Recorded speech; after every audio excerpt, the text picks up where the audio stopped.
At present defence stocks ಗಳನ್ನ ನೋಡಿದ್ರೆ ಒಂದು ಒಳ್ಳೆ ಕರೆಕ್ಷನ್ ಆಗ್ತಾ ಇದೆ. ಇದು ಒಂದು ಒಳ್ಳೆ ಬೈಯಿಂಗ್ ಅಪಾರ್ಚುನಿಟಿ ಅಂತ ಹೇಳ್ಬೋದು ಲಾಂಗ್ ಟರ್ಮ್ ಇನ್ವೆಸ್ಟರ್ಸ್ಗೆ. ಅಗೇನ್ ಬೈ ಮತ್ತೆ ಸೆಲ್ಲು ರೆಕಮೆಂಡೇಶನ್ ಅಲ್ಲ.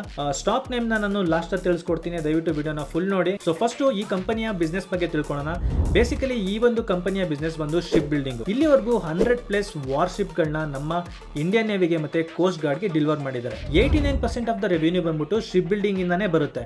ಸೊ ಈ ಒಂದು ಕಂಪನಿಯ ಆರ್ಡರ್ ಬುಕ್ ಚೆಕ್ ಮಾಡಿದ್ರೆ 23,592 ಇದೆ. ಸೊ ಈ ಒಂದು ಫೈನಾನ್ಷಿಯಲ್ ಇಯರ್ ಅಲ್ಲಿ ನಮ್ಮ ಇಂಡಿಯನ್ ಡಿಫೆನ್ಸ್ ಬಜೆಟ್ ಬಂದು 75 ಬಿಲಿಯನ್ ವರೆಗೂ ಇನ್ಕ್ರೀಸ್ ಮಾಡಿದ್ದಾರೆ. ಸೊ ಈ ಕಂಪನಿಯ ಇಯರ್ಲಿ P&L ಚೆಕ್ ಮಾಡಿದ್ರೆ 2022 ಅಲ್ಲಿ ಸೇಲ್ಸ್ ಬಂದು 1754 ಇತ್ತು.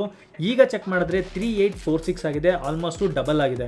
ಅದೇ ತರನೇ ನೆಟ್ ಪ್ರಾಫಿಟ್ ನೋಡಿದ್ರೆ 2022 ಅಲ್ಲಿ 190 ಕ್ರೋರ್ಸ್ ಮಾಡಿದ್ರು, ಈಗ 368 ಮಾಡಿದ್ದಾರೆ. ಸ್ಟಾಕ್ ನೇಮ್ ಬಂದು GRSC ಅಂತ. ಇದರ ಆಲ್ ಟೈಮ್ ಹೈ ಇಂದ 38% ಕರೆಕ್ಷನ್ ಆಗಿದೆ. ನಾನು ಅಕ್ಯುಮುಲೇಟ್ ಮಾಡಕ್ಕೆ ಸ್ಟಾರ್ಟ್ ಮಾಡಿದ್ದೀನಿ. ನೀವು ಏನಾದರೂ ಅಕ್ಯುಮುಲೇಟ್ ಮಾಡಕ್ಕೆ ಸ್ಟಾರ್ಟ್ ಮಾಡಿದ್ರೆ ಕಮೆಂಟ್ ಮಾಡಿ ತಿಳಿಸಿ.